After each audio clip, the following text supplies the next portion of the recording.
Hey there, it's Laura. I just wanted to speak with you about home inspections today.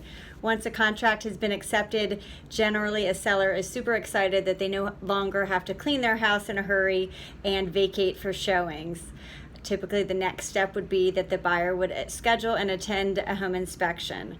The purpose of this inspection would be to find any structural and mechanical issues that could come up with the house. During this time, the seller's usually wondering what could be wrong with my well-kept home, and buyers are finding out that even new construction homes are not perfect.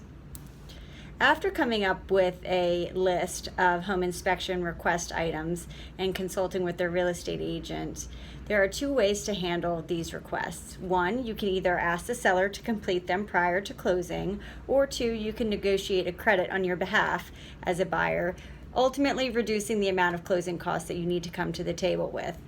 And although there are no right or wrong answers on how you handle your home inspection negotiation, there are a few things to consider.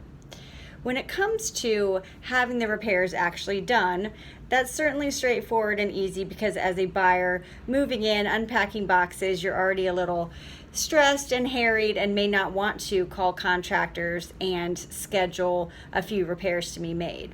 However, the downfall to this could be that there might be some inspection items that are significant enough that you would want your own contractors who you trust and respect to be called, and you can oversee that item being corrected in the manner in which you would expect. As far as negotiating a credit, sometimes that's easier because an advantage would be that you can call whoever you want and have that handled.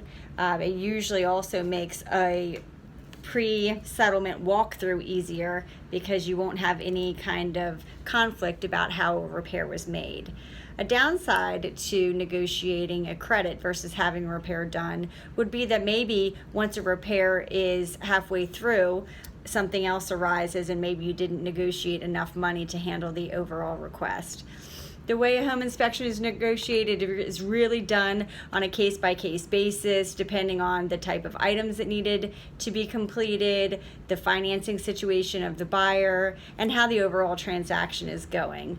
So, as usual, it's best to negotiate with a real estate agent who's been negotiating these items for a long time. If you found this helpful, check out my website, www.picketperfect.com, and read my blogs. Thanks.